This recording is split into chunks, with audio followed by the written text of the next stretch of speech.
श्री शिवाय नमस्तु। शिव महापुराण की कथा कहती है, विष्णु पुराण कहती है और लक्ष्मी और नारायण का संवाद कहता है कि जिस परिवार की नौका आपके हाथ में है, जिस घर की नौका आपके हाथ में है, जिस समाज की नौका आपके हाथ में है, प्रयास करना, डूबते हुए मत देखना, उनको बचाने का प्रयास करना। भले उसको बचाते बचाते हम क्यों ना डूब जाएं,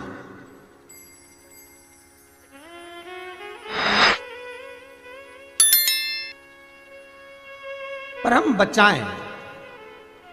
भगवान विष्णु कहते हैं कि मैंने जो परिवार दिया है, मैंने जो कुटुंब दिया है, मैंने जो एक परिवार में इसको भेजा है, तो ये परिवार का सारा भार तत्व जो है इसी के हाथ में दे दिया। अब इसको परिवार साधना है, इसको परिवार चलाना है, और इसको परिवार चलाना है तो ये क्या कर रहा है? कपट कर रहा है, बेईमानी कर रहा है, छल कर रहा है, प्रपंच कर रहा है, क्या कर रहा है? हाँ, ये पक्का है कि इसने झूठ बोला है, जो कर्म बेकार करा उसका भोग ये भोगेगा। पर इसके साथ में मैंने इसकी धर्म पत्नी दी है। पति के नाम के आगे धर्म नहीं लिखा है। वेद व्यास जी ने जितनी पुराण लिखी उसमें कहीं नहीं लिखा पति के नाम के आगे कि धर्म पति लिखा हो, पर पत्नी के नाम के आगे उन्होंने लिख दिया कि धर्म पत्नी। अर्थात धर्म पत्नी क्यों दी इसके साथ में? कि पति अगर बेईमानी कर रहा है, पति अगर छल कर रहा है, पति अगर कपट कर रहा है, पति अगर प्रपंच में डूबा हुआ है, पति अगर कुछ गलत कर्म भी कर रहा है, तो वो कर्म से धर्म पत्नी धर्म कर कर, सत्कर्म कर कर, पुण्य कर कर, आनंद कर कर उसको बचा सकती है। धर्म पत्नी उस पुण्य के बल पर उसे बचा सकती है।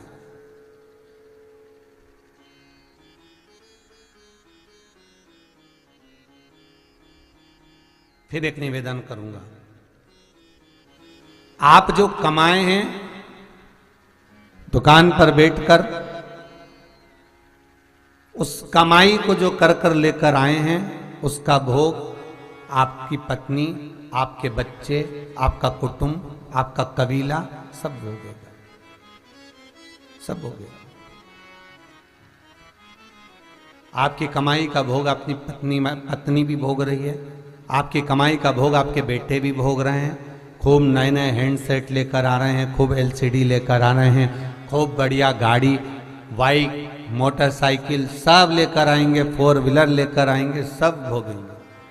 तुम्हारी कमाई का भोग पत्नी भी भोगेगी, अच्छे अच्छे half set, full set, sofa set, dinner set सब लेकर आएंगे। तुम्हारी कमाई का भोग तुम्हारे भाई, बंधु, परिवार वाले सब भोगेंगे। पर शिव महापुराण कहती है, जिस तरह से तुमने कमाया है, जिस कपट, छल, छिद्र, बेईमानी, प्रपंच से तुमने कमाया है, उसका भोग केवल तुम अकेले को भोगना पड़ेगा, कोई दूसरे को नहीं भोगना, केवल अकेले। मत बुरे कर्म कर बंदे वरना पछताएगा, भगवान की आंखों से तू बच नहीं पाएगा, तू बच नहीं पाएगा। उस कर्म का भोग हमें भोगना।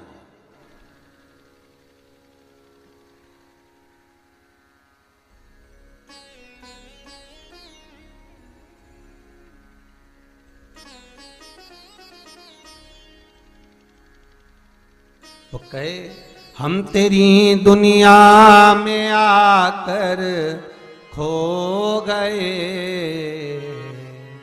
कर ना पाए हरि भजन और सो गए। ये संसार सागर में, बहु सागर में हम आए जरूर हैं, हमें जन्म जरूर मिला है, पर शास्त्र कह रहा है कि धर्म पत्नी जो एक होती है, घर में एक पूरे परिवार में एक व्यक्ति ऐसा धर्मात्मा होता है कि सब कमा कर लेकर आए, छल से लाए, बेईमानी से लाए, कपट से लाए, जैसे भी लाए, पर घर में कोई ऐसा होगा जो उसको थोड़ा थोड़ा धर्म में, पुण्य में, सत्कर्म में, शिव महापुराण में, अभिषेक में, पूजन में, मंदिर में, गौशाला में, वृद्धाश्रम में, सत्कर्म में लगाता रहेगा।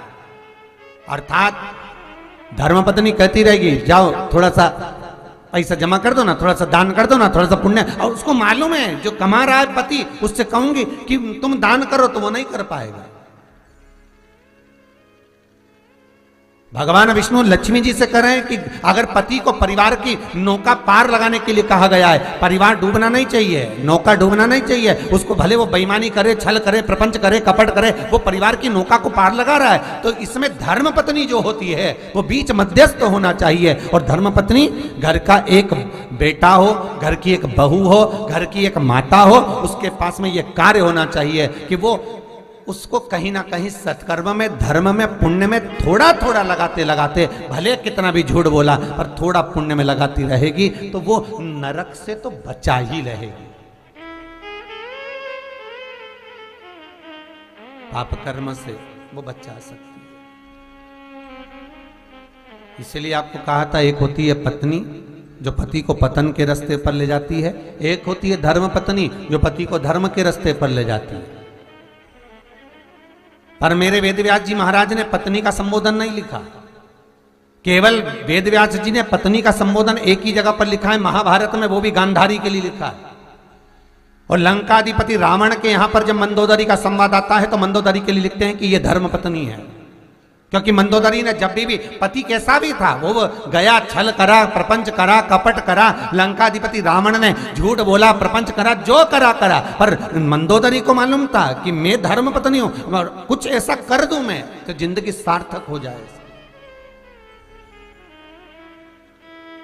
कुछ ऐसा कर दिया और मंदोदरी ने बारंबार निवेदन भी करा, मंदोदरी बोली भी सरी, मंदोदरी ने कहा भी कि स्वामी मेरा एक निवेदन स्वीकार करिए, सीता को वापस कर दीजिए। नहीं नहीं नहीं, मैं नहीं कर सकता, बार बार मंदोदरी कही है ये बात।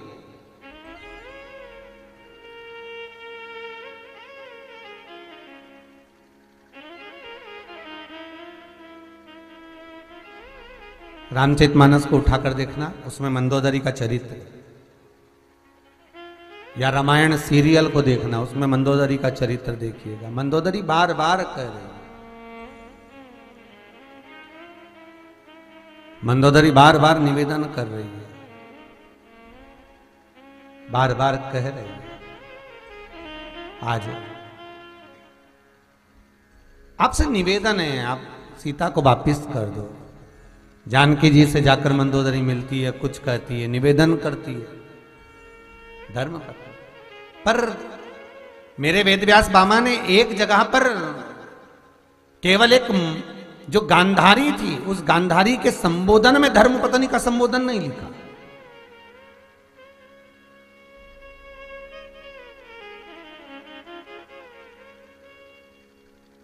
क्यों? क्योंकि बाबा जानते थे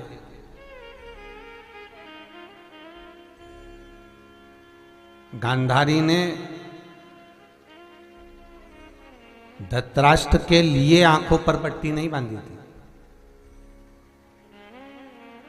आप सब जानते हैं, पहले भी कथा में वर्णन किया है, पहले भी चरित्र कहा गांधारी का कि बड़ी सुंदर थी, बहुत सुंदर।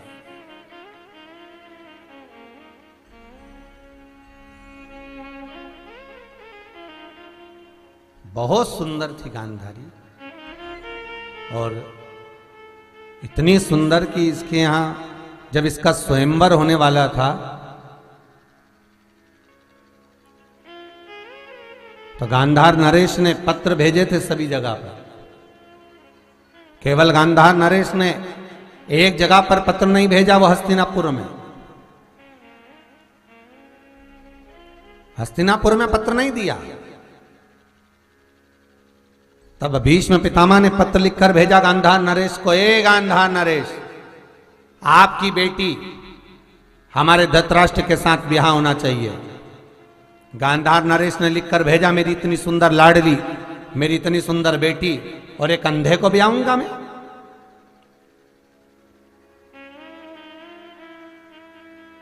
इतनी सुंदर कन्या को और मैं अंधे को दूंगा, ये कैसे हो सकता है? मना कर दिया गांधार नरेश ने। भीष्म पितामह ने फिर कहा, हे गांधार नरेश, यदि तुमने अपनी बेटी का विवाह मेरे इस धृतराष्ट्र से नहीं करा तो मैं गांधार को जीत लूंगा, युद्ध के लिए आतुर होऊंगा। गांधार तुरंत उसी समय पर गांधारी के पास पहुंचे और कहा, बेटा तेरा विवाह मुझे एक अंधे के साथ करना पड़ेगा, धृतराष्ट्र के साथ। पिताजी क्यों? बेटा बात इतनी सी है, अगर मैं विवाह नहीं करता हूं तो पूरा गांधार लूट लिया जाएगा, क्योंकि हस्तिनापुर में बहुत सा राशि ठाट है, बहुत सेना है, हमारे पास इतना नहीं है।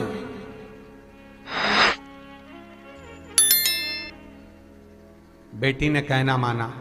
पिता के कहने पर धृतराष्ट्र के साथ में गांधारी का विवाह होने जा रहा है। और जब जैसे ही धृतराष्ट्र आया तो गांधारी ने विचार करा कि मैं इतनी सुंदर राजकुमारी जो मेरी सुंदरता को ही नहीं देख सकता, तो मुझे भी ये संसार नहीं देखना, और पट्टी उठाकर उसने आंखों पर बांधी।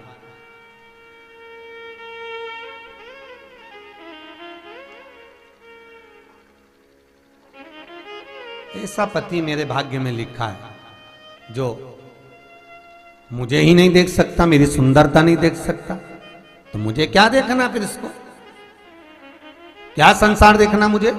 और पट्टी आंखों पर बांध लिए गांधारी ने। शादी हो गई, विवाह होकर आ गई। पर एक दिन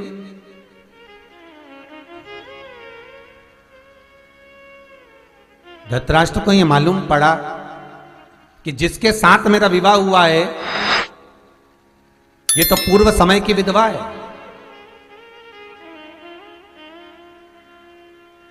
ये पूर्व समय की बेदब्य है। क्रोध में आ गया धृतराष्ट्र, सेना को तैयार करा, गांधार पर आक्रमण करा। गांधारी के पिता भाई सबको लाकर कारागार में बंद कर दिया कि मेरे साथ में छल करा। ये मेरे ससुर ने, मेरी सास ने, मेरे परिवार वालों ने मेरे साथ छल कराए, लाकर डाल दिया कैद में। और कहा जैसे मैं अंदर से तड़प रहा हूं इनको तड़पा के मारूंगा। और धृतराष्ट्र ने कहा 10 लोगों का परिवार है, भोजन केवल एक का दिया जाए। और 10 लोगों के परिवार में 10 लोगों के बीच में एक व्यक्ति का भोजन जाता था। पिता सोचते पत्नी को खिला दूं, पत्नी सोचती बड़े बेटे को खिला दूं, बड़ा बेटा सोचता छोटे भाई को खिला दूं। और वो केवल एक छोटा था, वो था शकुनी। उस शकुनी को अपना भोजन सब मिल कर खिला देते थे। और सब धीरे धीरे भूख के कारण तड़प तड़प कर कारागार में मरते चले गए। शकुनी भोजन करता करता छोटे से बड़ा हो गया। और आखिरी में एक बार समय ऐसा आया कि गांधारी के यहां दुर्योधन का जन्म हुआ। जब बेटे का जन्म हुआ चारों तरफ खुशियां छा गई। तो उस समय पर धृतराष्ट्र ने कहा जितने कारागार में है सबको छोड़ दिया जाए, क्योंकि मेरे घर में आज पुत्र हुआ है,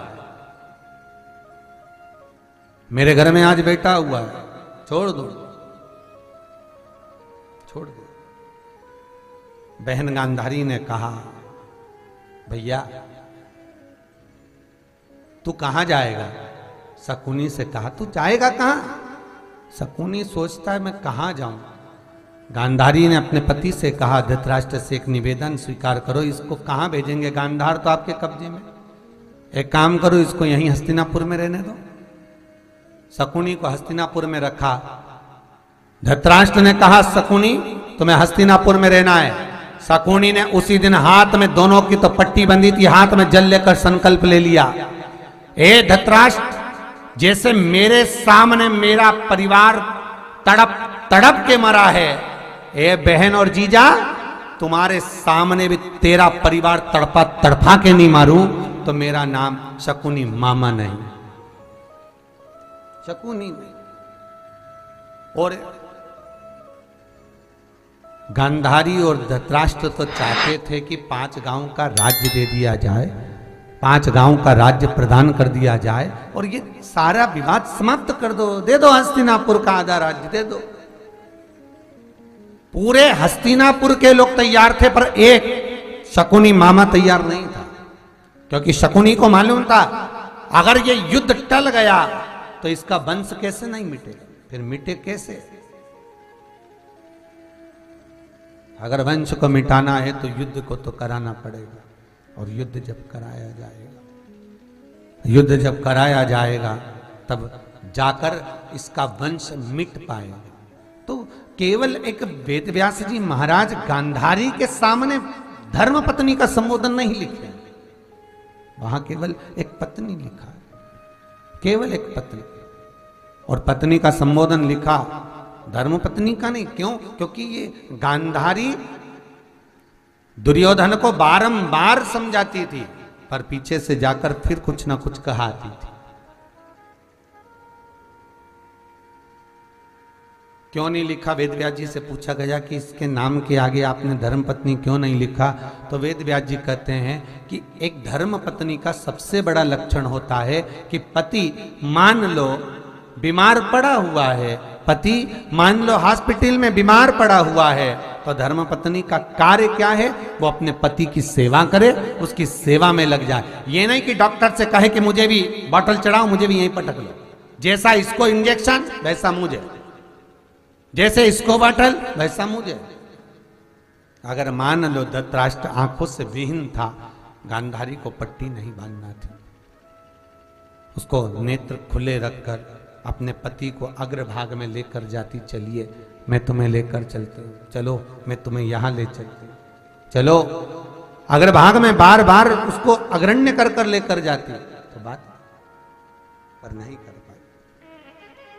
भगवान विष्णु लक्ष्मी जी से कहते हैं, भगवान विष्णु लक्ष्मी मैया से निवेदन कर रहे हैं, हे लक्ष्मी, घर में एक व्यक्ति ऐसा रहता है, एक नारी घर में ऐसी रहती है, धर्म पत्नी हो, माता हो, बहन हो, भाभी हो, देवरानी हो, कोई घर में एक पुरुष भी कोई ऐसा होता है या स्त्री ऐसी होती है जिसको भगवान कहते हैं कि देवता उसको हर घर में एक व्यक्ति धर्मात्मा पैदा करते हैं, जिससे घर में जो कमाया जाए उसको कोई व्यक्ति सत्कर्म में थोड़ा थोड़ा लगाते जाए, तो वो पाप कर्म से छुटकारा पा जाए।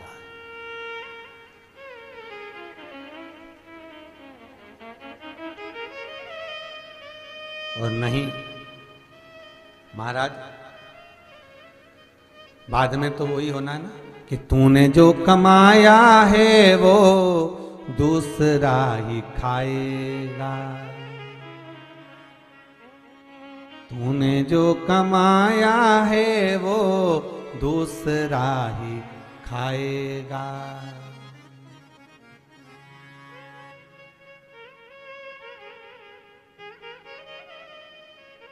और जैसा आया खाली हाथ वैसा ही जाए।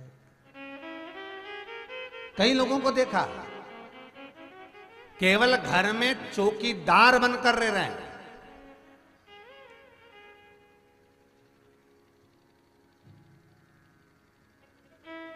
केवल चौकीदार।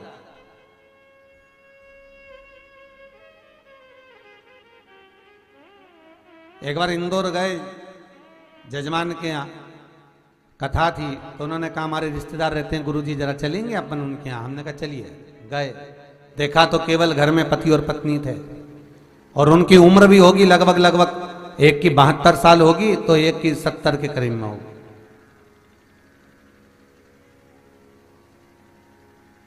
पूछा आपके कितने बच्चे हैं? गुरुजी 2। कहाँ हैं? दिख तो ही नहीं रहे ना। बच्चों की शादी हो गई? आओ, बहुएं आ गई गुरुजी, पोता पोती हो गए। अच्छा, कहाँ है वो? तो कहा एक तो पूना में रह रहा गुरुजी और एक बेंगलोर में रह रहा। अच्छा, और बेटियां कितनी हैं? गुरुजी 2 बेटी हैं। कहाँ पर है गुरुजी? तो कहा एक दिल्ली में और एक नोएडा में, दोनों रह रहे। हमने कहा ठीक है। अब तुम दोनों यहां क्या कर रहे? अब गुरुजी ये घर इतना बड़ा छोड़ कर जाएं क्या? हमारा तो मन ही नहीं लगे कहीं पर भी। तो ये घर पूरा, फिर भोजन तो के बना लेती है, अब बन जाता है उससे बना लेती है। अच्छा, और फिर ये घर की सफाई वगैरह तो के नौकर आता है वो सफाई कर जाता है। अच्छा ठीक है। फिर दवाई वगैरह तो क्या पड़ोसी बहुत अच्छे हैं गुरुजी, इतने बढ़िया हैं, बस उनको बोल देते ना बेचारे तो हमको दवाई लाके दे देते हैं। तो हमने कहा बहुत बढ़िया, तो फिर तो जायदाद का आधा हिस्सा तो तुम पड़ोसी को दोगे ही दोगे। जब पड़ोसी इतने बढ़िया हैं, तुम्हारी दवाई ला कर दे रहा है, दूध की थैली ला कर दे रहा है, सारा काम कर रहा है, तो फिर जायदाद का हिस्सा तो तुम पड़ोसी को दोगे ना। अरे गुरुजी आप कैसी बात करते हैं, कोई अपनी हिस्सा कोई पड़ोसी को देता है? हमने कहा बेटा तुम्हारा पूना में, बेटा तुम्हारा बेंगलोर में, बेटियां दोनों वहां, और बूढ़े माँ बाप को यहां केवल चौकीदार बनाकर कि घर की देखरेख कौन करे?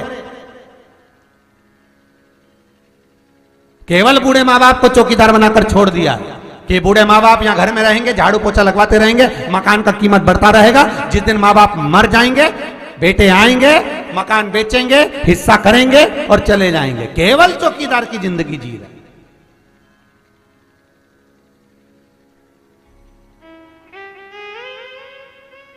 केवल चौकीदार का जीवन।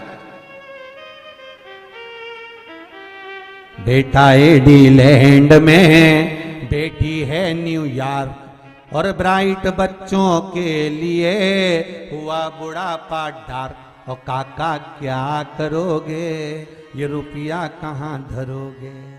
करोगे क्या? क्या करोगे उस धन का? क्या करोगे उस रुपये का? जिंदगी जी नहीं पा रहा मनुष्य, मानव की देह। और ये कोरोना महामारी ने तो दिखा दिया साहब कि सारा पड़ा रह जाता है। पूरा घर, धन संपदा, कितने अच्छे अच्छे कपड़े, अलमारियां सब भरी की भरी रह जाती है, और व्यक्ति एक थैली में पैक होकर शमशान ले जाया जाता है, और परिवार का व्यक्ति भी हाथ नहीं लगा पाता।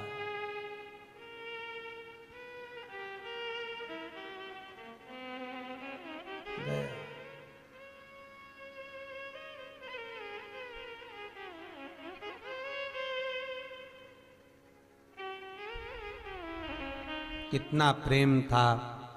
पत्नी कहती है मेरा पति, और पति कहता है मेरी पत्नी। बच्चे कहते हैं पिता, पिता कहता है बेटा। कितना प्रेम। और अंतिम संस्कार करने के लिए मालूम पड़े सामने कोई खड़ा नहीं हुआ। अखबारों में न्यूज़ थी, पहले आपने भी पढ़ी होगी, कि एक बेटे को फोन कर कर कहा गया कि तुम्हारे पिताजी का अंतिम संस्कार है, आइए शमशान पहुंचिए, शमशान में जाइए, वहां पर तुम्हारे पिता की बॉडी पड़ी हुई है, अंतिम संस्कार करना है, जाओ। तो बेटा कहता है आप कर दीजिए, हम यहीं से देख लेंगे, कर दो आप, हम समझ लेंगे। बस उनके गले में एक सोने की चेन पड़ी है, वो हमको दे देना, बाकी क्या कर दो, कर दीजिए। विचार करिए, सब धरा रहेगा। और ऐसा केवल एक परिवार नहीं है जो चौकीदारी कर रहा है, केवल घर को संभाल रहे हैं घर के बुजुर्ग, घर के बूढ़े, घर के बुजुर्ग माता पिता, और अपनी जिंदगी का आनंद ही नहीं ले पा रहे। बस घर में ताला लगाना है, ताला लगा देंगे, कोई घुस गया तो, कोई प्रवेश कर गया तो। पहले बचपन था, गया, जवानी आई, निकल गई, अधेड़ी आई, कमाया, जोड़ा, बच्चों का ब्याह करना, शादी करना, बेटों को बड़ा करना है, बच्चों को पढ़ाना है, बहुओं को लाना है, सारा काम करते करते करते करते जिंदगी शिथिल हो गई। और ऐसा बुढ़ापा आ गया कि हम ना कहीं जा सकते ना आ सकते। 50 बार मन में विचार आए, अरे सियोर जाएं, कथा सुने, दर्शन करें, तो भी नहीं आ सकते, क्योंकि शरीर। क्या करो, केवल चौकीदार की जिंदगी जीना। और मालूम, ध्यान देना, धन के सही मालिक वही होते हैं जो धन का उपयोग अपने ऊपर सही तरह से कर ले, सही तरह से।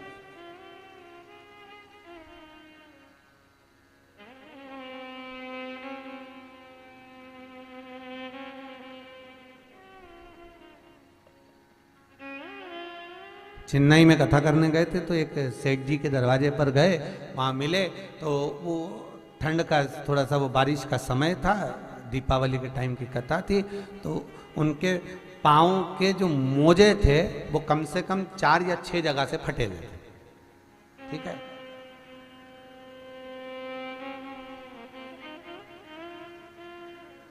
अब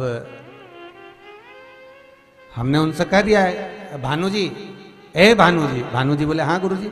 हमने कहा मोजे बहुत सारी जगह से फट गए हैं, ये बेचारे काम वाले हैं ना, इनको दे दो ना, दूसरे लो। भानु जी के मैं अब भी आया गुरुजी, और उनका मोबाइल आ गया, बाहर निकल गया, नौकर काम कर रहा था, पानी वानी लेके आया। तो हमने उससे पूछा, बेटा ये मोजे तुम्हें ले लेना चाहिए तुम्हारे सेठ जी से, इतने फट गए। अरे गुरुजी 12 साल हो गए काम करते करते, वो फटा रुमाल गाड़ी साफ करने में रख दे, पर हमको नहीं दो। और तुम क्या मोजा? अरे गुरुजी, पानी रखा, हमने कहा जय हो भानु जी की।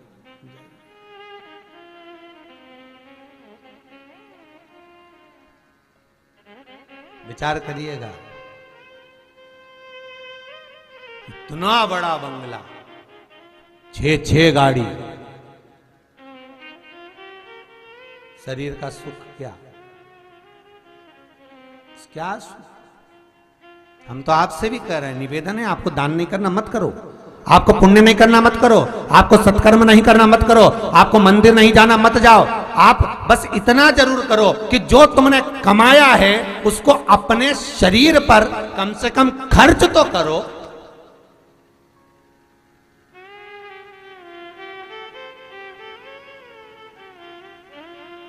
मत तो कहीं गौशाला में, मत तो किसी मंदिर में, मत जाओ कहीं तीर्थ में, पर अपने ऊपर तो खर्च करो, अपने ऊपर तो खर्च कर सकते हो, स्वयं के लिए। बेटे इतना बड़ा बड़ा मोबाइल, और हर 1.5 साल में फिर बदल ले, और बेचारा घर का बूढ़ा बाप इतना सा मोबाइल। 25 बार पत्नी से बोला मुझे बदलना है, अब पत्नी बोली ले आओ, कब लाओगे, ऊपर जाओगे तब लाओगे, ले आओ।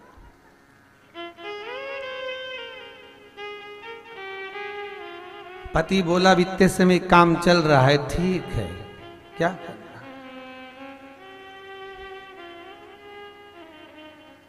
मोबाइलों में बैलेंस भी खत्म हो, मान लो बड़ा मोबाइल है तो बैलेंस भी खत्म हो गया, तो 25 बार सोच रहा है 50 का डलवाऊं कि 100 का डलवाऊं कि 150 का डलवाऊं।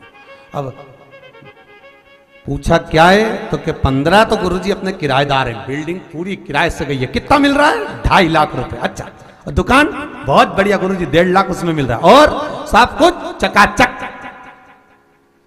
फिर ये 50 और 150 क्या सोचना, खुद के ऊपर खर्च कर रहे हो ना।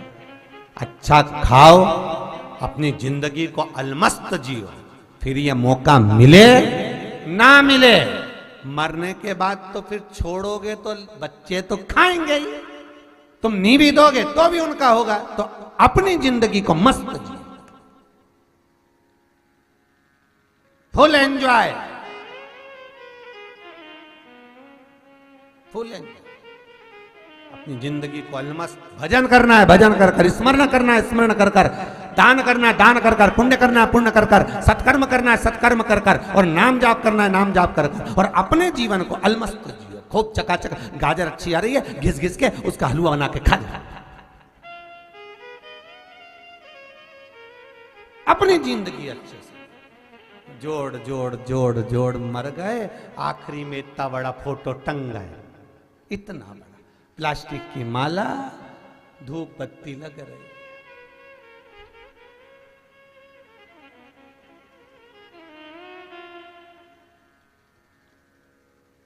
ये सुजालपुर शाजापुर साइड में, ये हमारे इधर से 40-50 किलोमीटर दूर है वो।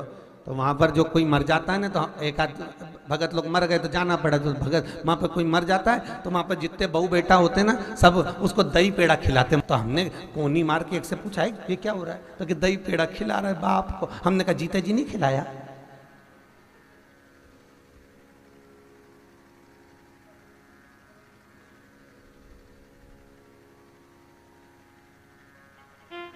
कोई मरे ना, तुम वहां का चरित्र देखना, तुम बस बहुवन बेचारी तत्व पल्लू करके ऐसा सिर में पाँव में ऐसी धोक लगाए अर्थी पे।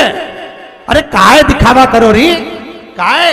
ससुर सामने खड़ा रहता है, माता पिता सामने खड़े रहते हैं, एक बार झुक के प्रणाम नहीं करती, मीठी वाणी नहीं बोलती, और मर जाए तो धोख लगाए मार्थी पे 4 लोगों के सामने।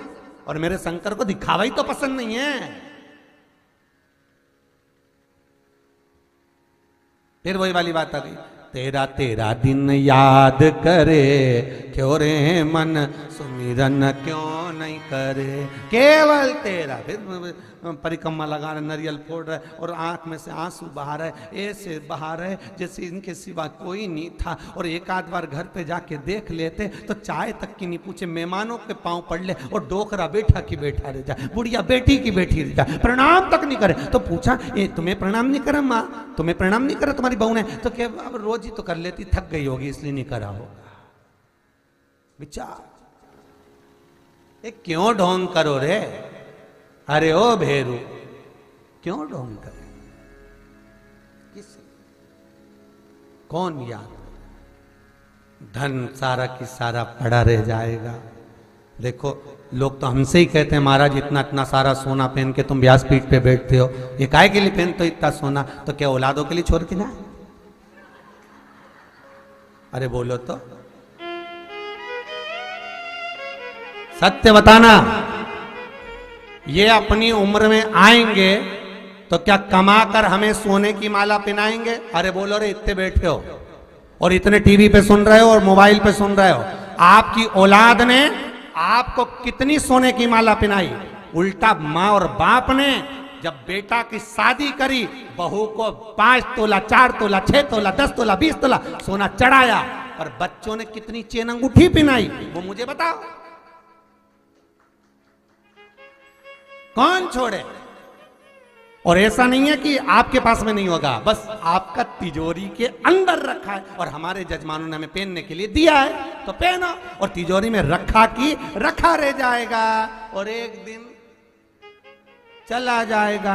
फिर वो तिजोरी का बाद में बहुएं बांटेंगी, उससे अच्छा अपना तो पहनो। और जितने जितने कई महाराज उनके, बताओ महाराज जी तो ऐसे सच धज के बेटे ने खूब सोना चांदी पहन के बैठे, तो महाराजों के पास में कम है क्या? ढेर महाराजों के पास में भी, पर नहीं पहने तो हम कहीं करे, तुम छुपा के रखो, ये छुपाने का काम ही नहीं, क्योंकि ये विश्वनाथ की नगरी, शंकर की कथा, यहाँ कोई दिखावा नहीं, सब पहने। और हम तो आपसे भी कहते हैं, कथा सुनने बैठना तो अलमस्त होकर बैठना, खूब सुंदर सुंदर लहंगा चोली दिलाएं, घर पे रखें, अलमारी में एक से बढ़कर एक कपड़े रखें, ना जाने कब धरे की धरे रह जाएंगे, अलमारी में पड़े की पड़े रह जाएंगे, पहन लो, कोई मौका नहीं है अभी। कई लोग कहते हैं गुरुजी अभी जरा कोई अच्छा फंक्शन आने दो जब पहनेंगे, और फंक्शन से पहले निपट गई तो मान लो जो श्वास है, शरीर है, ये तो जीवन का क्या ठिकाना, ये श्वास कब रुक जाए इसका कौन भरोसा? क्या मौका है, पहनो, अपनी जिंदगी को मस्त जियो, भगवान का भजन भी करते रहो, शिव महापुराण की कथा सुनते रहो, और अपने जीवन को मस्त जियो। और फिर निवेदन करूंगा, नहीं बनता दान करते, नहीं बनता पुण्य करते, अपने ऊपर खर्च करो, इतना तो बन सकता है ना, वो करो। पर केवल एक चौकीदार जैसा होता है ना कि सामान बहुत सारा है और केवल चौकीदारी करता है, ऐसी जिंदगी मत जीना भाई, मत जीना। फिर नहीं मिलने वाला ये मानव का शरीर, वापिस नहीं मिलेगा, और मिल भी गया तो ना जाने कितनी योनियां काटने के बाद फिर मानव की देह में आओगे, और आओगे भजन कर पाओ ना कर पाओगे। आज मौका मिला है, भजन करो, दान करो, पुण्य करो, सत्कर्म करो, अपने ऊपर भी आनंद के साथ में अपनी जिंदगी मस्त जियो, प्रसन्न चित्त। भगवान विष्णु लक्ष्मी से कह रहा, ए लक्ष्मी सुनो, तुम कह रही हो कि मनुष्य के मानव को मृत्यु लोक में जाना है, परिवार का भरण पोषण करना है, कपट करना पड़ेगा, बेईमानी करना पड़ेगी, छल करे, परिवार को चलाना है, नाव को पार लगाना है, करेगा। और निवेदन है, घर में एक सदस्य ऐसा भेजता हूं, भगवान विष्णु कहते हैं, जिसको मन उसका भगवान की भक्ति में रमा रहता है, पुण्य दान में, सत्कर्म में रमा रहता है, और वो पुण्य दान कर कर अपने पूरे परिवार को परमात्मा की शरणागति तक ले जाता है। जैसे हिरण्यकशिपु के घर में प्रहलाद, उत्तानपाद के घर में ध्रुव, दूधाजी के घर में मीरा, नामदेव, तुकाराम, रामकृष्ण परमहंस, चैतन्य महाप्रभु, श्रीमद् वल्लभाचार्य जी, ये सब है जिन्होंने अपने अपने परिवारों को तार दिया, पार लगा।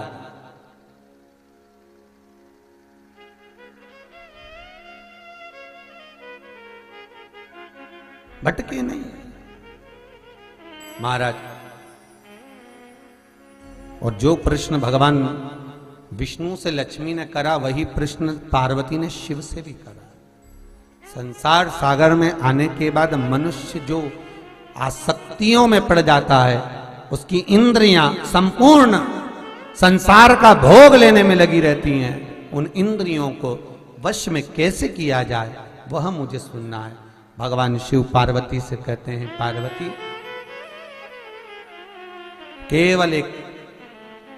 केवल एक ओंकार, और केवल ओंकार एक ऐसा है जो आसक्तियों से छुड़ा लेता है। मेरा आप सबसे निवेदन रहेगा कि दिन भर में 24 घंटे में कम से कम 5 बार, केवल 5 बार ओंकार का नाद होना चाहिए। क्यों? तो कहता है ये इंद्रियां हमारी जो गलत मार्ग पर जाती हैं, उसको केंद्रित कर कर शरणागति का मार्ग पर पहुंचा देता है। केवल ओंकार।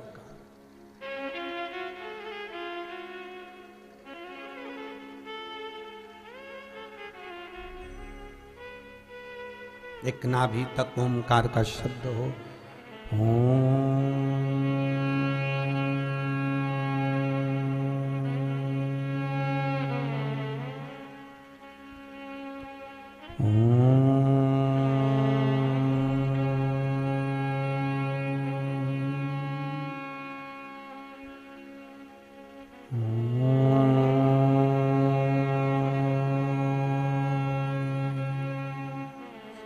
ओंकार का नाद सारी आसक्तियों से पंडित कर कर भगवान की शरणागति देता है।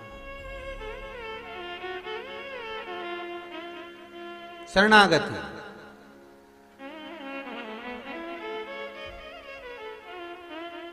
जैसे एक परीक्षा में बैठने वाला व्यक्ति, एक परीक्षा में बैठने वाला लड़का लड़की कोई एग्जाम में बैठ रहे हैं, कोई परीक्षा में बैठ रहे हैं और वो एग्जाम निकल नहीं रहा, तो गाय के दोनों सींगों के अग्रभाग, ऊपर का भाग, उसको हमारे यहां कैलाश पर्वत माना गया, उस पर शहद लगाकर, उसके अग्रभाग में शहद लगाकर बेलपत्री के मध्य भाग में उस सींग का शहद लेकर मध्य भाग में लगाकर शिवलिंग पर चिपका दीजिए सामने, और ओंकार का नाद कर कर उस पत्ते को निकाल लीजिए। उसका शहद मस्तक पर चंदन में घोल कर तिलक लगाकर परीक्षा में जाकर बैठिए। आप जितना याद कर कर गए हो, आपके सम्मुख में, आपके एग्जाम में वही आएगा जो आपने याद किया है, और आप उसको क्लियर कर सकते। महाराज, ओंकार के नाद का सुख हम कैलाश पर्वत नहीं जा सकते, हम कैलाश पर नहीं चढ़ सकते, तो कैलाश गौ माता के सींग पर विराजमान। अग्रभाग जो है हम कैलाश पर्वत ही मानते हैं कि माँ आपके ये मस्तक पर जो अग्रभाग है, सींग जो है, ये हमारे लिए आप कैलाश का भाग ही है, कैलाश ही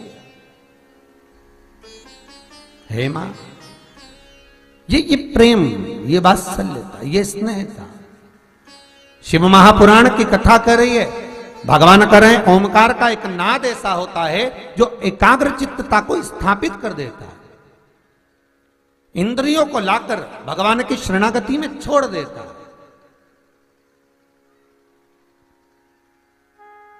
भगवान की शरणागति। 21,600 श्वास में से मात्र थोड़ी सी श्वास प्रतिदिन 24 घंटे में से कुछ मालूम पड़े 5 बार, 3 बार, 2 बार ऐसा नाद ओमकार का हो जिससे हमारा मिलन परमात्मा से हो, हमारा मिलन। महाराज, भगवान शिव का विवाह जब पार्वती के साथ में हुआ तो पार्वती मैया ने विवाह के पहले जो साधना करी है, जो तप करा है, जो एकाग्र चित्तता धारण करी है, वो साधारण सी नहीं रही है। माता की वो साधारण सी नहीं रही, भक्ति प्रबल थी मां की। इसीलिए तो बाबा विश्वनाथ, भगवान शंकर माता पार्वती को मिले। और विचार करिएगा जरा, आज भी माताएं अच्छा वर पाने के लिए, कन्याएं उत्तम पति पाने के लिए अगर आराधना करती हैं तो शिव की करती हैं, शंकर की, मां जगदन्नी, जगदम्बा की, अम्बा की, दुर्गा की। क्यों?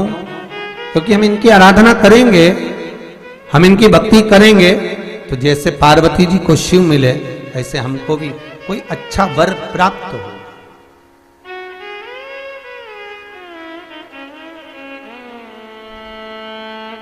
अच्छा वर प्राप्त हो। अच्छा, आपने कभी ध्यान दिया कि जितनी भी माताएं, जितनी भी कन्याएं वो शंकर जी की पूजन करती हैं उत्तम वर पाने के लिए, तो नारायण की पूजन क्यों नहीं करती उत्तम वर पाने के लिए? या ब्रह्मा जी की पूजन क्यों नहीं करती उत्तम वर पाने के लिए? पर पार्वती की पूजन करेंगी और पार्वती मैया का पूजन करेंगी, शंकर जी का पूजन करेंगी उत्तम वर पाने के लिए, पर ब्रह्मा जी का नहीं, नारायण का नहीं। क्यों? क्योंकि माताओं को, कन्याओं को ये मालूम है कि भगवान विष्णु लक्ष्मी जी को ब्याह जरूर लाए हैं, पर भगवान ने लक्ष्मी जी से कह दिया था, ए लक्ष्मी, मैं तुझसे विवाह जरूर कर रहा हूं पर तुझे मेरे चरणों में रहना पड़े, तो मेरे चरणों में रहे। तो आपने लक्ष्मी जी का दर्शन करा? कहां पर है वो? भगवान के चरणों में। भगवान ब्रह्मा जी का पूजन कन्याएं वर के लिए क्यों नहीं करती? क्योंकि भगवान ब्रह्मा ने ब्रह्माणी से विवाह करा, पर ब्रह्माणी ब्रह्मा से दूर है। पर कन्या शिव का स्तवन, पार्वती का पूजन इसलिए करती हैं पति पाने के लिए कि आपके जैसा पति मिले। क्यों? क्योंकि शंकर भगवान स्वयं नीचे हैं और मां जगत जननी जगदम्बा को उन्होंने ऊपर बिठा रखा। किसी भी शंकर जी के मंदिर में जाकर देखना, शंकर का शिवलिंग नीचे होगा और पार्वती सामने हाथ जोड़ी हुई ऊपर नजर आएंगे। मेरे भोलेनाथ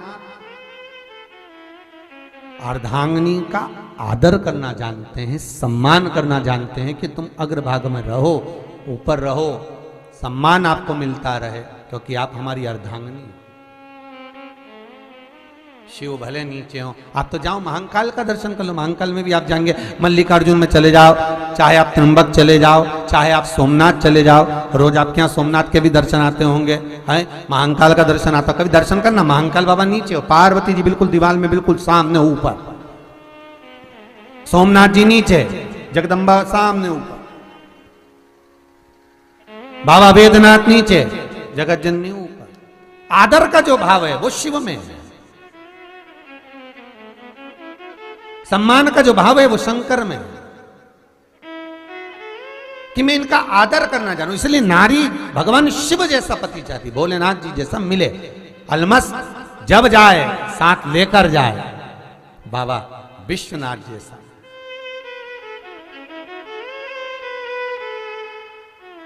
बाबा विश्वनाथ।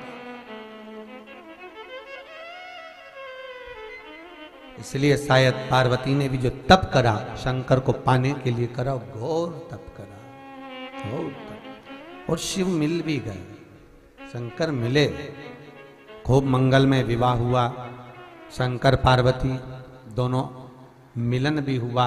समय आया, भाबर भी डली है बाबा की।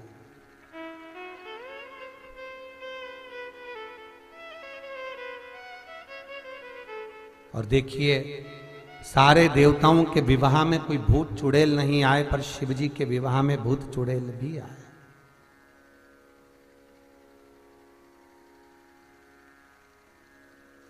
बाबा की जब बारात निकली, शिव शंकर जब बारात में चले, कहते हैं जब मुहूर्त था वो मुहूर्त निकल चुका था। तो किसी ने शंकर भगवान से एक बहुत सुंदर प्रश्न किया है कि बाबा ये बताओ, आपकी शादी का मुहूर्त निकल चुका और शादी का मुहूर्त निकला और उसके बाद आप बारात लेकर जा रहे हो, तो आखिर किसका इंतजार कर रहे हो? बाबा भोलेनाथ जी बोले अभी मुहूर्त नहीं हुआ मेरा। तो मुहूर्त होगा कब? बस हो जाएगा। बाबा की बारात ही नहीं जा रही, सब तैयार पर जाने को तैयार नहीं। जब मालूम पड़ा 8 दिन बाद सामने से एक अर्थी आ रही थी, लोग राम नाम सत्य चिल्ला रहे थे, शंकर भगवान उठ के खड़े हो गए, अब मेरा मुहूर्त हो गया, अब बारात चालू करो। शिव महापुराण की कथा कहती है सामने से अर्थी जब आई तो बाबा भोलेनाथ की बारात निकल कर गई। आज भी शंकर का मुहूर्त जब हुआ था, जब सामने से अर्थी आई थी, तो हिंदू धर्म का नियम है, नीति है कि स्वप्न में भी कोई मरा हुआ दिखता है तो उसकी उम्र बढ़ जाती है। स्वप्न में अर्थी दिखती है तो समझ लो घर में कोई उत्सव होने वाला रहता है। और यदि कोई अच्छे काम के लिए जा रहे हो, सामने से मुर्दा निकल कर चले जाए, अर्थी निकल कर चले जाए, तो समझ लेना वो कार्य सफल होगा। आज भी नियम है, आज भी नियम, मतलब वो कार्य सफल होने वाला है। सामने से मुर्दा निकल गया, अर्थी निकल गई, तो इसका मतलब ये नहीं है कि तुम शमशान के पास घर ले लो। दुनिया में बहुत चतुर लोग हैं, उन्होंने कहा सियोर वाला महाराज बोला है कि भैया अर्थी दिखे तो मुहूर्त अच्छा होता है, तो उन्होंने कहा शमशान के पास ही घर ले लो, रोज निकलेगी, अपना रोज का मुहूर्त हो जाएगा।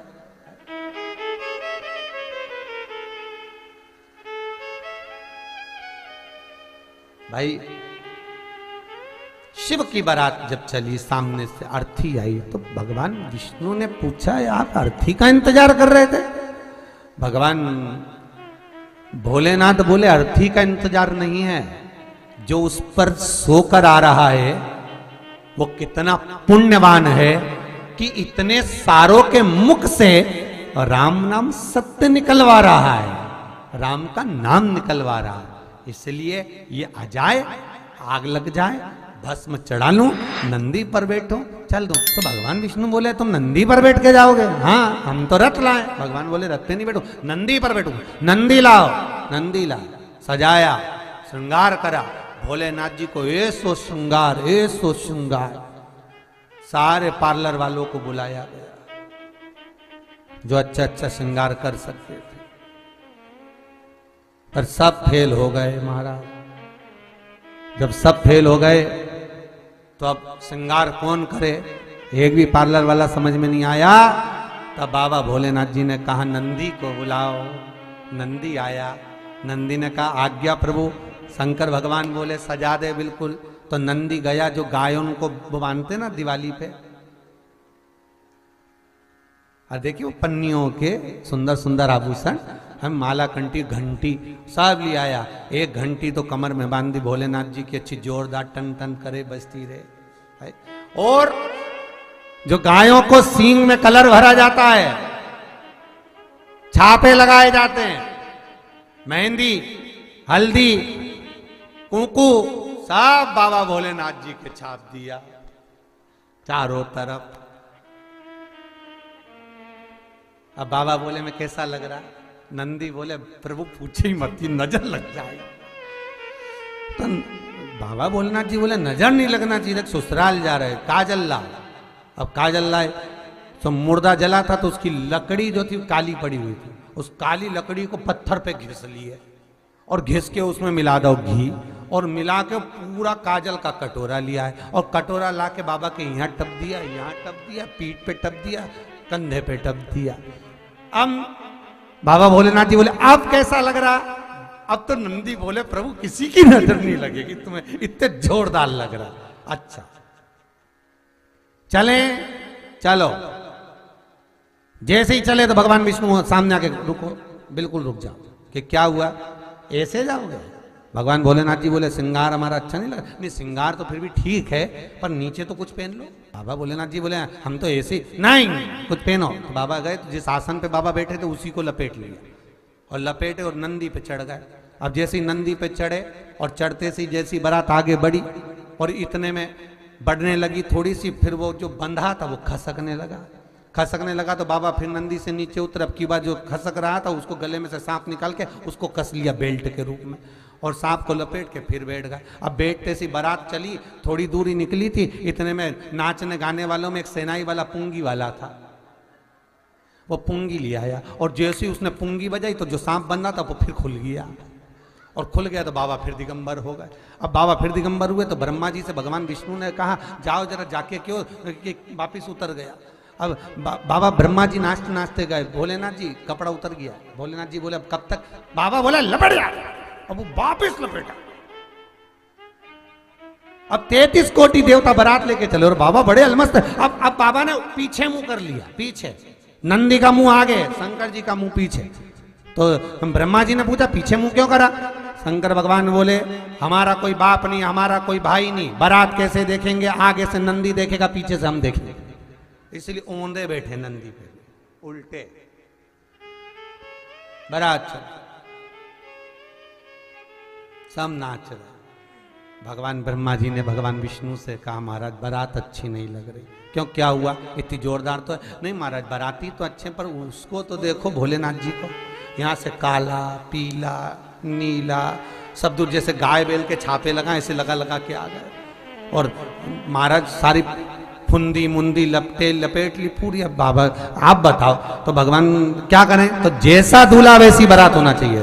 भगवान भोलेनाथ जी से बोला तुम्हारे बाराती बुला। शंकर भगवान तो इंतजार में थे और सारे भूत प्रेत इंतजार ही कर रहे थे कब बाबा बुला, और इनने डमरू खड़काया और आ गए। किसी की गज भर की जीवान, किसी के 12 हाथ, किसी के मुंह नहीं, किसी के पांव नहीं, रेंग रेंग के चले, सब नाच रहे, सारे की सब। अब आगे आगे देवता नाच रहे, पीछे पीछे भूत चुड़ैल नाच रहे। इतने में इंद्रदेव ने ब्रह्मा जी से कहा प्रभु ब्रह्मदेव बोलिए ये देवता नाच रहे, इनके नाचने का तो नाम है कि कोई कथक कर रहा, कोई भांगड़ा कर रहा, कोई गरबा कर रहा, पर ये भूत चुड़ैल नाच रहे, इनके नाचने का कोई नाम है क्या? इतने में ब्रह्मा जी बोले जो नाच समझ में नहीं आए समझ लो वो डिस्को है। तो जो भूत चुड़ैल नाचे वो डिस्को था। और आज भी लोग ऐसा डांस करते हैं, तुम देखना, ऐसे ऐसे हाथ हिलाएं, ऐसा लगे इनको ततैया खा गया है। भगवान भला करे।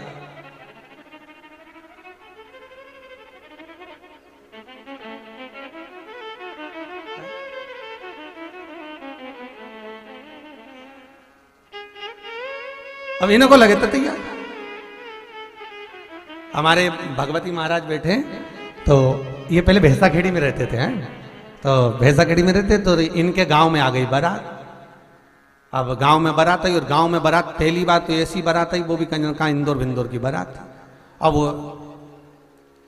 एक ऐसा सो के नाच रहा, नीचे जमीन पे वो कोई पूंगी बजा रहा और वो जमीन पे सो गया। अब इनकी मम्मी यहीं बैठी हो, इनकी मम्मी को लगा कि बापड़े की मिर्गी आ गई।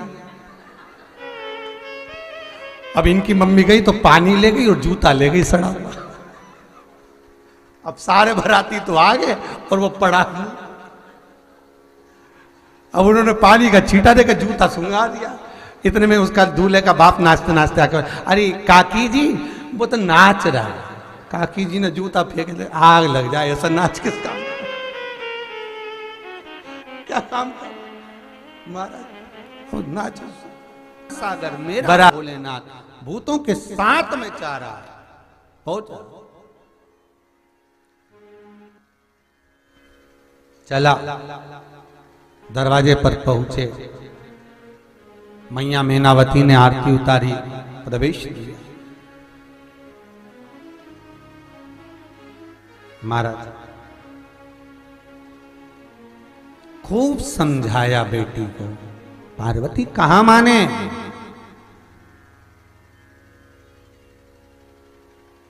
नैन लड़े त्रिपुरारी से गोरा उनकी हो गई। नैन लड़े त्रिपुरारी से गोरा उनकी हो गई।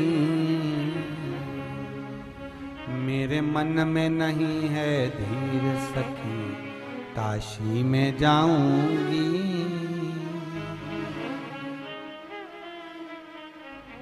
मां नहीं मान पार्वती,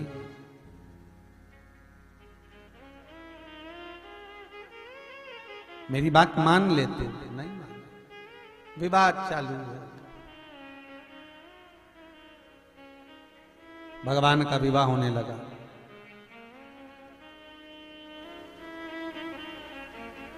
ब्राह्मण जन पूजन कराने लगे। शंकर भगवान से पूछा गया, कन्यादान करते हैं जब, तो वर का गोत्र पूछा जाता है, कन्यादान कैसे। अब कन्या का तो गोत्र मालूम था, शंकर जी से पूछा,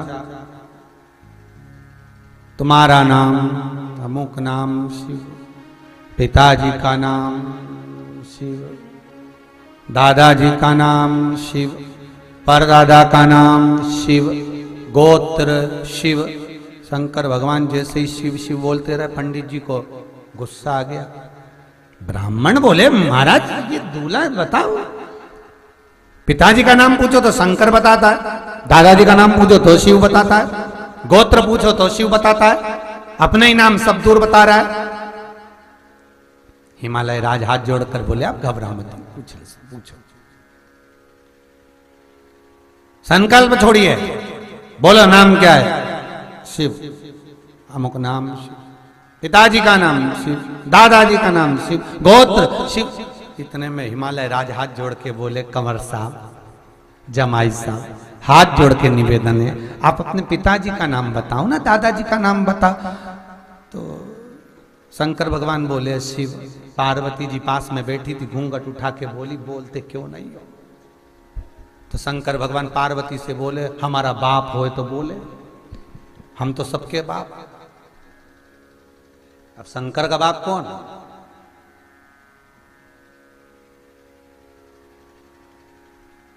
सारे 33 कोटि देवताओं का तो बाप शिव। अब शिव का बाप कौन? तो शंकर जी बोले, हमारा तो कोई बाप ही नहीं, तो नाम क्या बोले? गोत्र ही नहीं है, हम तो शंकर। पंडित जी को क्रोध आ गया, पंडित जी चले गए, मेरे को ऐसा ब्याह नहीं कराना, बताओ, छोरा तो मेरा अपमान कर रहा है, हम ब्राह्मण पूजन कर रहे हैं और ये अपमान करे, गोत्र नहीं मालूम है इसको, हम कन्यादान नहीं करा सकते। पंडित जी चले गए। पार्वती जी बोली, अब शादी कौन कराएगा? तुम तो बताओ, बोलने में क्या जा रहा था, कुछ और बता देते। शंकर भगवान बोले, मैं सत्यम शिवम सुंदरम, और तुम करेगी और कुछ बता दे। नहीं, तो पंडित जी चले गए, अब कैसे आएंगे? शंकर भगवान बोले, तू चिंता मत कर, बाबा भोलेनाथ जी ने गले में से उतार दिया, जा। और जो सांप गया, पंडित जी दौड़ के मंडप के अंदर, सांप सामने, पंडित जी ने मंत्र बोलना चालू कर दिया, नॉन स्टॉप बोले जा। इतने बोले मंत्र पंडित जी ने बोलते गए, शंकर जी ने भावर मावर सब ले लिया, सब आनंद में ले लिया। पार्वती जी बोले, चुप कर दो, बापड़ा मर जाए, इसको चुप करो। शंकर भगवान ने अंगड़ाई ली और एक हाथ ब्राह्मण के सिर पर रखा। पंडित जी एकदम चुप। जैसे ही चुप हुए, हिमालय राज ने हाथ जोड़कर ब्राह्मण देवता से बोला, ब्राह्मण देवता, आपने शादी कराई है, दक्षिणा क्या दूं बता दीजिए। इतने में पंडित जी बोले, घर छोड़िया और कुछ नहीं चाहिए, केवल मेरे घर छोड़ दो। इतने में हिमालय राज बोले, पंडित जी की दक्षिणा दोनों तरफ से लगती है, लड़की और लड़के वालों की तरफ से। कन्या वाले तो दे रहे हैं, वर वालों से चाहिए, दक्षिणा दो। भगवान विष्णु हाथ जोड़कर बोले, बोलिए ब्राह्मण देवता, दक्षिणा क्या दी जाए? पंडित जी बोले, तुमसे तो ले ही नहीं सकता, बिल्कुल नहीं चाहिए।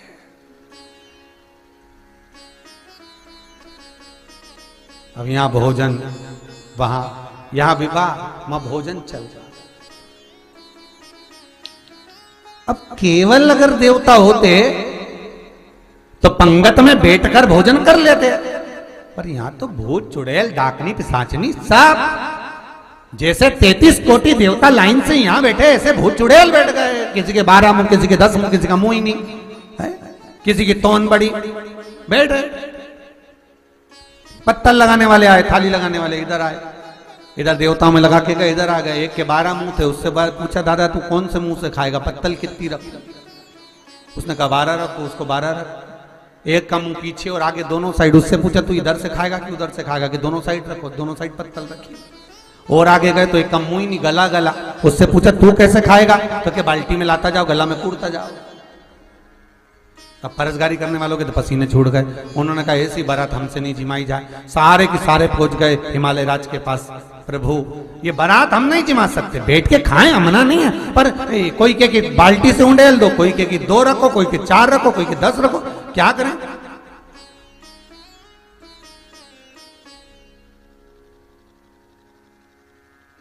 अब करें तो करें क्या? हिमालय राज जी बोले चिंता मत करो, नारद जी ने ब्याह पक्का कराया, उसे पकड़ के ला। देव ऋषि नारद को लाए, ब्याह तुमने कराया, इनको भोजन कैसे कराए? नारद जी बोले काय को चिंता करना, देवता बैठ के जिम रहे, इनको जिमाओ। और फिर ये भूत चुड़ैल का क्या करें? कुछ नहीं, इनके हाथ में एक एक प्लेट, एक एक चम्मच दो, छोड़ दो पूरे ग्राउंड में। तो ग्राउंड में तो छोड़ देंगे, फिर खाएंगे क्या? तो क्या वहां टेबल पे सब सामान जमा के रख दो, तसले धामे, बस खान दो।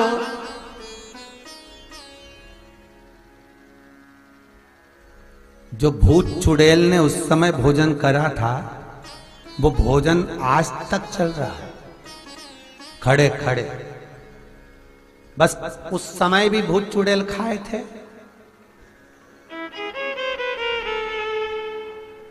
आज भी खा रहा। निवेदन है, जो हिंदू धर्म की रीति रही है, जो मेरे भारत की भूमि की रीत रही है, देवताओं का जो भोजन रहा है, पंगत बैठ कर पाओगे तो जो 500 का लिफाफा देकर आए हो उसके बराबर खाओगे। और नहीं तो लिफाफा 500 का है और 2 रोटी खड़े खड़े, इधर से जूता का सारा, बेल्ट का सारा, इधर से पूरा नीली पीली कत्थाई, ऊपर से लाली लगी है, और ऐसी पुतली बाई जैसी साड़ी में पिन ठुसी हुई है, और बड़ी मुश्किल से, और बेचारी वो जब खाए, जब देखो इतनी बड़ी गुलाब जामुन, इतनी बड़ी चम्मच, ऐसे खाए। राम, हिंदू धर्म की जो रीत रही है, भारत की भूमि की जो सभ्यता रही है, भारत की भूमि की जो संस्कृति रही है, बैठ कर पा भोजन पचेगा भी, स्वस्थ भी रहोगे, और अन्न देवता का अपमान नहीं होगा, अन्न देवता का सम्मान होगा, आदर होगा। अन्न का कण, संत का क्षण वृथा ना जाए, उसका ध्यान रखना, सम्मान हो अन्न देव का, सत्कार। महाराज शिव मंगल विवाह हुआ है, विदा हुई मां पार्वती, कैलाश पर पहुंचे। समय आया और माता गंगा के जल से कार्तिकेय बाबा जो प्रकट हुए, और माता को मालूम पड़ा कि मेरे स्वामी के तेज पुंज से, गंगा के जल से पुत्र हुए हैं, वो भी 6, उनको एक कर दिया गया है, कार्तिक के नाम पड़ा। मां लेने के लिए गई, गंगा जी से अपने पुत्र को लेकर आई और कहा पुत्र तेरे जन्म का कारण केवल इतना है कि तुझे तारकासुर का संहार करना है, जाओ। और माता का कहना मानकर कार्तिक तारकासुर से युद्ध करने गए और तारकासुर का संहार करा। तारकासुर मारा, तारकासुर का जब संहार किया, मार। तारकासुर के 3 पुत्र हैं, तारकाक्ष, विदुम्माली, कमलाक्षकी, ये 3 पुत्र। इन तीनों ने विचार करा यदि हमारे पिता का हम बदला लेते हैं तो हम भी मारे जाएंगे, क्योंकि अभी हमारे पास में इतनी शक्ति नहीं है, क्या करा जाए। तो तारकाक्ष, विदुम्माली और कमलाक्षकी तीनों की तीनों तब साधना में डूब गए, और ऐसा घोर तब तीनों ने करा कि ब्रह्मा जी सामने आ गए। मांगो, ब्रह्मदेव बोले क्या चाहिए। तारकाक्ष, विदुम्माली, कमलाक्षकी कहते हैं हमें वर दीजिए कि हमारे प्राण ना छूटे, हम मरे ना। ब्रह्मा जी ने कहा ये तो कभी नहीं हो सकता कि मरोगे नहीं, मरना तो पड़ेगा, प्राण तो छूटेंगे, जाना तो पड़ेगा। प्राण तो जाएंगे। जिसने जन्म लिया है वो मरेगा तो, ये पक्का। फिर निवेदन करूंगा, माता के गर्भ से जब बच्चा जन्म लेता है, जब उसकी नाल कटती है, बस उस नाल कटने के समय पर उसकी मृत्यु की तारीख, तिथि, दिन, पल, घड़ी, समय, स्थान सब लिख दिया जाता है कि कहां, कितनी बजे, कितने पल, कितनी घड़ी में मरेगा, वो निश्चित कर दिया गया। भले आप कांच के पिटारे में बंद हो जाओ, चाहे 7 मंजिला ऊपर जाकर सो जाओ, तुम सोचो कि हम मरेंगे ही नहीं, तो भगवान ने मृत्यु तो निश्चित कर दी। और जब सबको मालूम है कि मरना ही है, तो फिर भजन से क्यों मुंह मोड़ो। भजन कर भरी जवानी में। प्यारे भक्तों, आज की श्री शिव महापुराण कथा त्रिवेणी संगम जो कि महाकुंभ प्रयागराज में चल रही है, जिसका आज का पहला दिन समाप्त होने वाला है। तो भक्तों, अगर आपको हमारा यह वीडियो पसंद आए तो वीडियो को दिल से लाइक करके चैनल को सब्सक्राइब जरूर से करें। और भक्तों, आज की श्री शिव महापुराण कथा यहीं समाप्त करते हैं। मिलते हैं दूसरे पार्ट में, तब तक के लिए हर हर महादेव।